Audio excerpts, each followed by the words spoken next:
DMT, or dimethyltryptamine, is a neurotransmitter found in many plant and animal species that, when ingested in conjunction with an MAOI, causes profound entheogenic experiences in which the user is thought to experience God. This chemical admixture is generally thought to have been first discovered by Quechua shaman in the Amazonian rainforests of South America when they combined the MAOI containing B. capi vine, known by the indigenous peoples as the vine of the soul, with Psychotria viridis, which contains DMT in the ritual brew ayahuasca.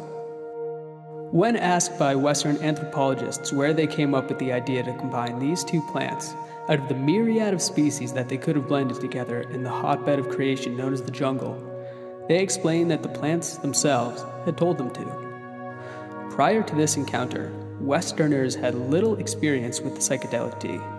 When the Spanish and Portuguese conquerors of the 17th century first happened upon the ayahuasca ceremony, they believed it to be the work of the devil, a pagan ritual to be abolished and replaced with Catholicism. On account of this, the ayahuasca ceremony was intertwined with Catholic saints in some regions, much in the same way that curanderismo and Santeria have adopted Christian iconography into their rituals. But had those Western missionaries looked deep into their own holy books, they would have realized that DMT had been there from the very start. Still to come, we'll explore encounters with DMT in the ancient Western and Eastern worlds.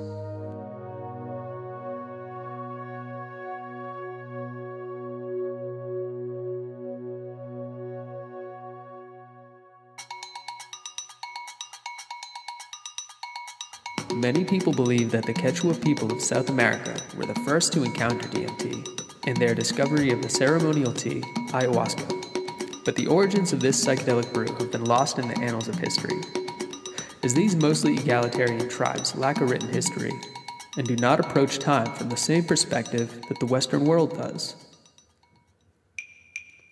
Despite this unfortunate reality, archaeological evidence can tell us a bit more of the historical usage of DMT in South America.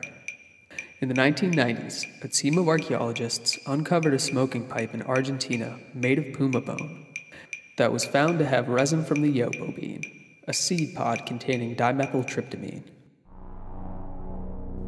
Radiocarbon dating of the plant material inside gave a date of 2130 BC, meaning that the ritualistic use of DMT-containing plants in South America is at least 4,000 years old. But believe it or not, the interaction between humans and DMT-containing plants probably goes back much further. Up next, did the ancient Egyptians know about DMT?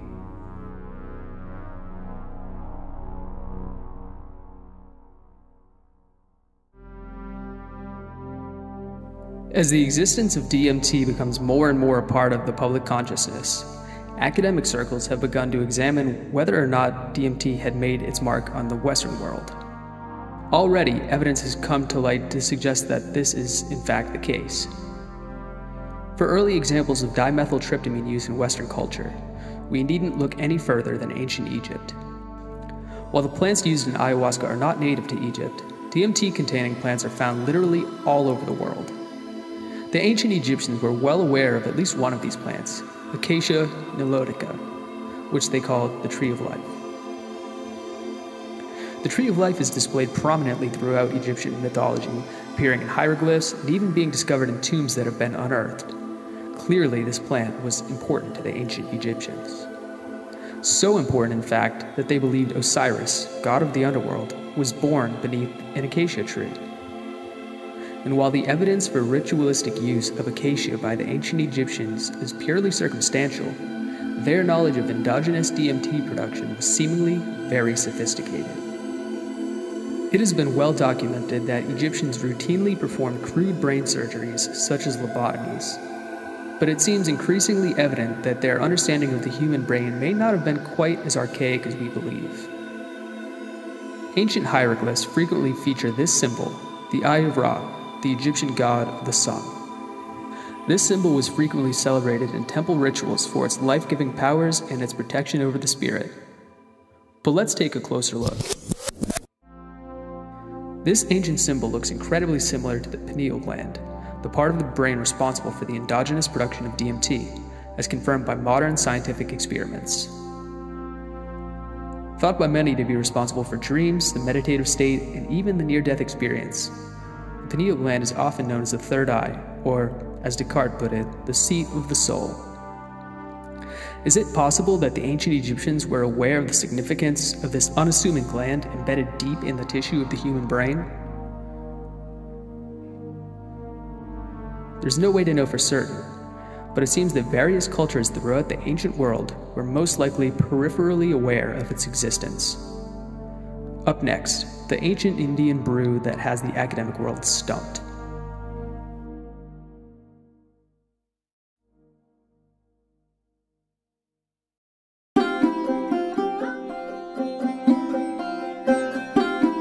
The ancient Hindu Vedas are thought to be some of the earliest religious texts in recorded history.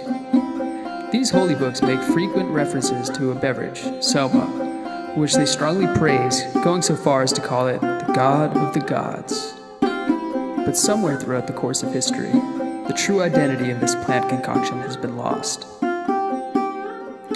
Since the late 1960s, there have been many proposals as to its true identity, from cannabis to amanita mushrooms to ephedra. But could soma have been a DMT-rich brew like ayahuasca?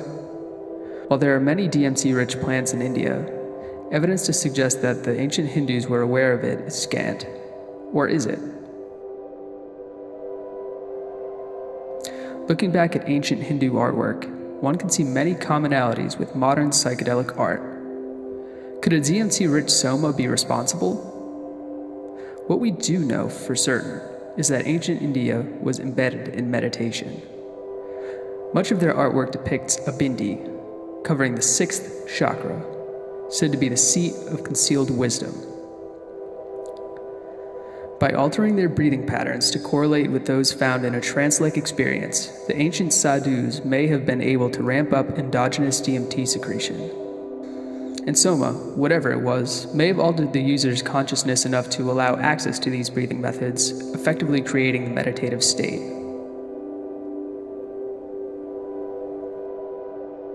It is worth noting that India and Iran developed from the same proto-culture, whose Zoroastrian faith made reference to soma under an alternate spelling, sauma.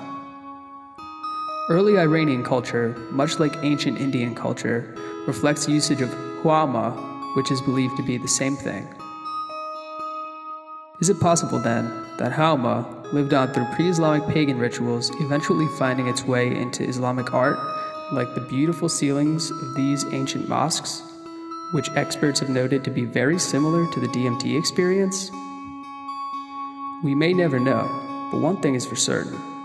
The other Abrahamic religious traditions, Christianity and Judaism, were almost certainly influenced by the use of entheogens like DMT. When we come back, we'll learn more about DMT's place in the Bible.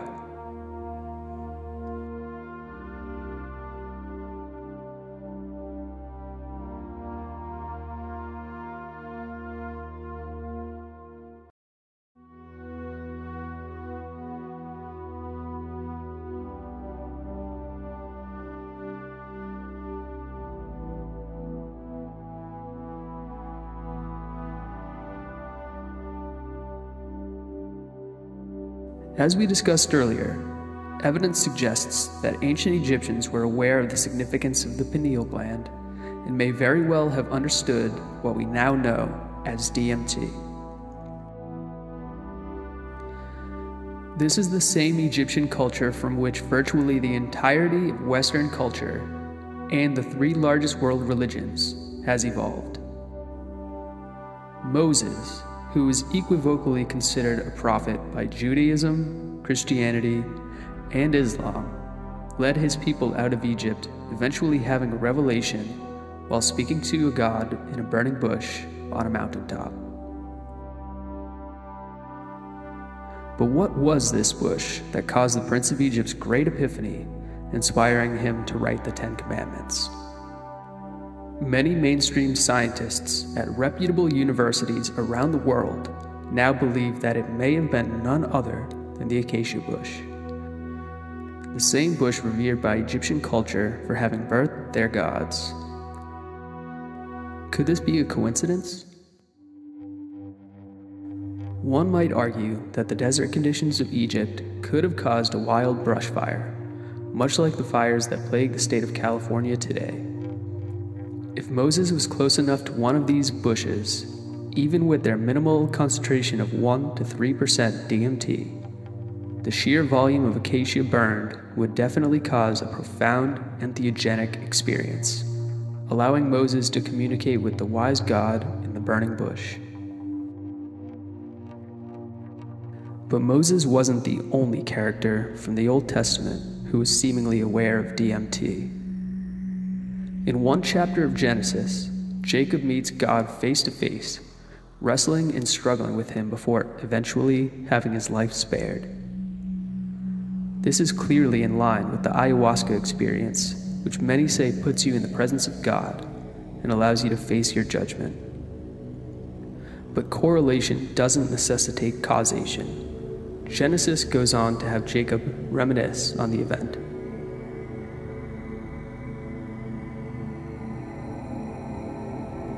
And Jacob named the place Peniel, explaining, "Certainly I have seen God face to face and have survived."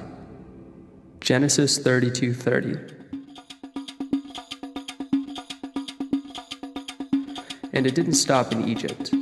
Even the Zeus-fearing pagans of pre-Christian Greece seem to have been aware of DMT, with an elite cult centered upon a mysterious elixir called kykeon, involving rituals, visions, and conjuring of an afterlife.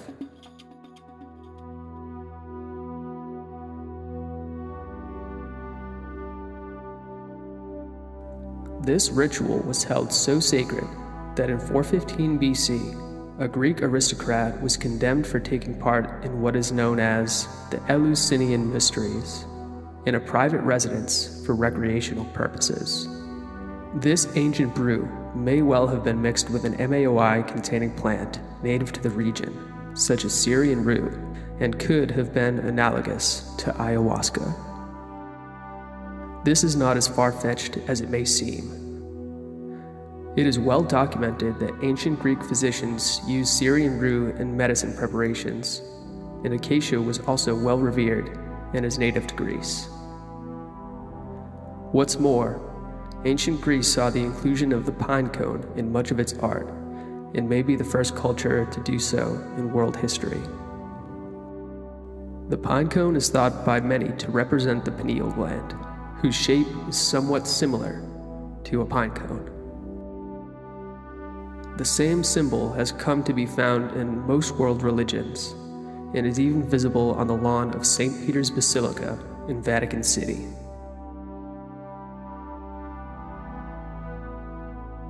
If this pine cone truly does represent the pineal gland, the early church may have been aware of the significant role it plays in religious experience. Perhaps even in the religious experiences of Jesus Christ himself. Coming up next, we'll explore the role of DMT in Christianity.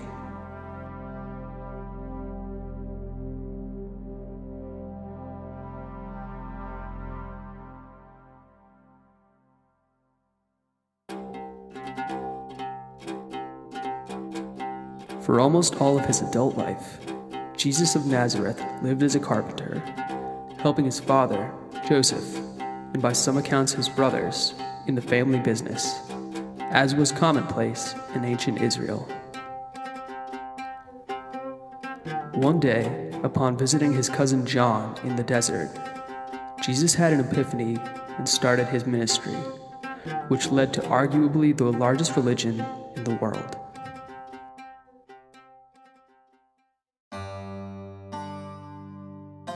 His cousin, an eccentric man, lived on a diet of locusts and wild honey. In many ways, John lived the life of a shaman, performing ritualistic baptisms on people in which he dunked them in the river. It was after such a baptism that Jesus began walking the earth and teaching about God. But the baptisms of ancient Israel were unlike the baptisms of today. Participants were held under the water for much longer periods of time, in which they had to hold their breath. Such an experience, quite likely, would activate the sympathetic nervous system, creating a fight or flight response. When the body truly began to believe it was drowning, an excretion of DMT reserve may have been released, as is believed to happen in near-death experiences. If this is the case, the corresponding ego death alone could have been responsible for Jesus' correspondence with the divine. But after Jesus' baptism, he chose to spend another 40 days and 40 nights in the desert, where food and water were scarce, and temperatures frequently reach extremes. During this time, Jesus is said to have been tempted by the devil, who offered him earthly possessions. Jesus denied the devil before eventually being watched over by angels. If one perceives the temptation of Christ as having happened within the mind's eye, it is likely that Jesus' 40-day fast was responsible for his hallucinations, both of the devil and of the angels.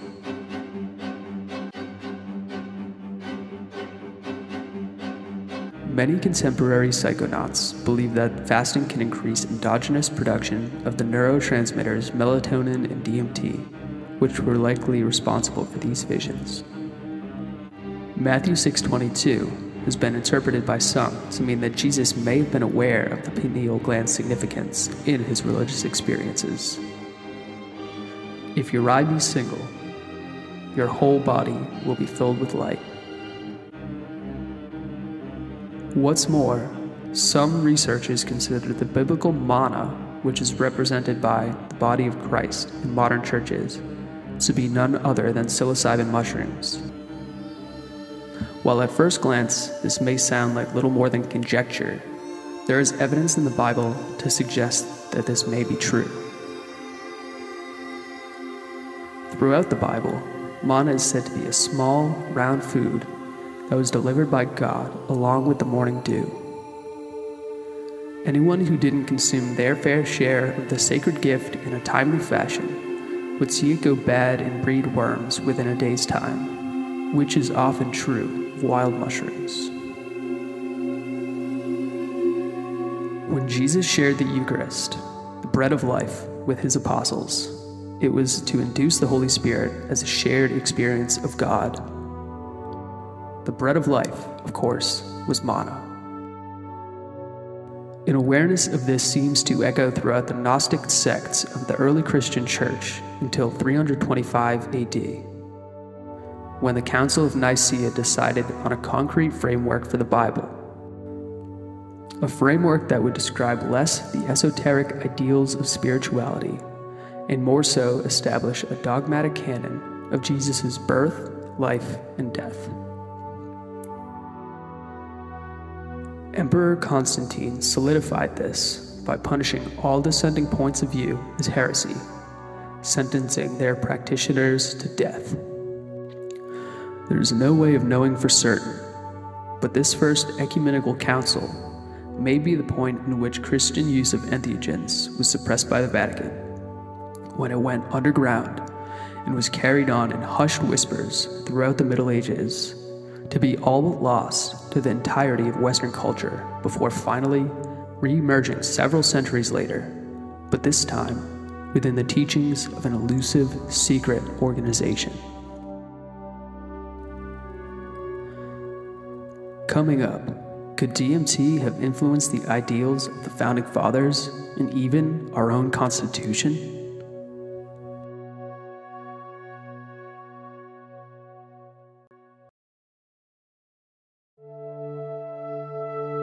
According to the Hebrew Bible, after Moses wrote the Ten Commandments, he was instructed by God to make a chest in which the Israelites would carry the stone tablets. This gold-adorned chest was made out of the wood of what is referred to in the Bible as the shittah tree, long accepted by scholars as being synonymous with acacia. Later, in the New Testament letter to the Hebrews, the Ark is said to contain not only the tablets on which the Ten Commandments were written, but also a staff belonging to Moses' brother Aaron and a jar of manna.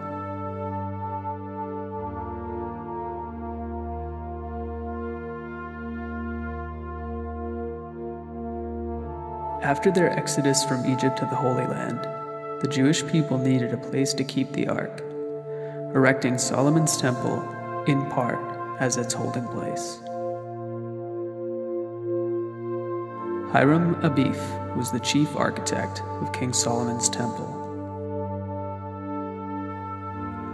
One day, when the temple was nearing completion, Hiram was attacked and killed by 3 men, who buried his body, marking it only with the branch of an acacia tree. Many believe that these men attacked Hiram in an attempt to get information out of him. When he refused to give up his secrets, he was killed. Is it possible that outside the secrets of his architectural techniques, Hiram had been informed of the secrets of the Ark, or even the identity of the burning bush, by the Israelites? Beyond this legend, too little is known of Hiram Abif's life to grasp what he may have actually known. But the ancient and accepted Scottish rite of Freemasonry traces the origins of their fraternal organization to Hiram, whom they call the widow's son. While many people believe that the Freemasons may have helped to protect and transport the Ark of the Covenant after the destruction of King Solomon's temple, there is no real evidence to suggest that this is so. In fact, for nearly 2,000 years after Hiram's death, there is no written history of Freemasonry. This secret society's history was likely carried on in initiation rites and oral traditions until about the time of the Age of Enlightenment, when written accounts of the elusive fraternity began to surface.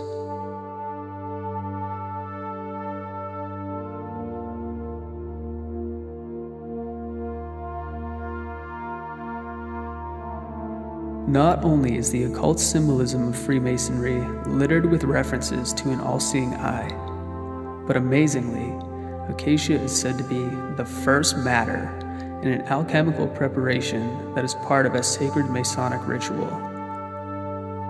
According to the apprentice and companion's ritual of Count Cagliostro's Egyptian rite, the candidate shall drink the liquid placed upon the master's altar, raising his spirit in order to understand the following speech, which the worshipful master shall address to him at the same time. In essence, one must drink this acacia potion in order to understand the lecture that they are about to partake in. Cagliostro was an Italian mystic whose specific brand of Freemasonry, the Egyptian rite, among others, borrowed elements from the Naqshbandi tradition of Sufi Islam, self-borrowing heavily from pre-Islamic pagan traditions that focus largely on meditation. This sect of Islam views the MAOI containing Syrian rue as the true identity of the burning bush on Mount Sinai. As a result, the Royal Archdegree of Freemasonry went on to make explicit references to this entheogenic plant. This is interesting in that DMT requires an MAOI to be psychoactive orally, as monoamine oxidase, found naturally in the lining of the gut, causes DMT to break down too quickly when ingested.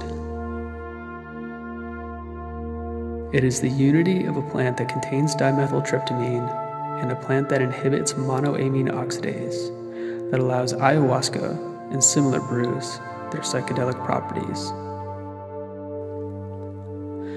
It is easy to conceive then that Syrian rue may have also been an ingredient in the Mason's elixir. While Cagliostro's ritual goes on to reference an acacia potion several more times, it is not the only reference to the DMT-rich plant in Freemasonry.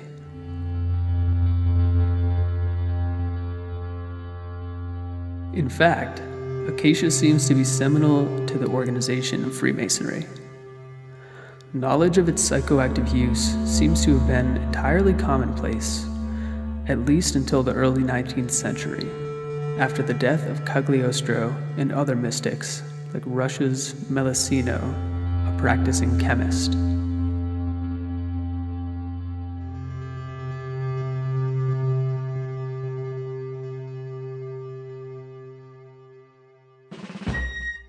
It was during this time that Benjamin Franklin, along with George Washington and, arguably, Thomas Jefferson, were initiated into the Masonic Rite, which begs the question, did DMT play a role in the morality of the Founding Fathers, as it almost certainly did for Moses? After all, much like Moses, the views of our Founding Fathers were considerably progressive for their time. Could DMT have assisted them in their forward-thinking views, like a wide range of psychedelics have for some of the greatest thinkers of modern times? Could it be that the foundation of our entire legal system, the Constitution, was in part the result of the psychedelic epiphanies of these Enlightenment-era thinkers? For every culture and every society that we have discussed, there are countless other instances of the use of entheogens, from Amanita muscaria use in the shamanic traditions of Siberia to Blue Lotus's revered status in ancient Egypt and India. If this much of what we hold sacred, if nearly our entire civilization, is actually rooted in the usage of entheogenic plants, perhaps these ancient visionary tools can help to shed light on our modern world and guide us towards a brighter future for humanity.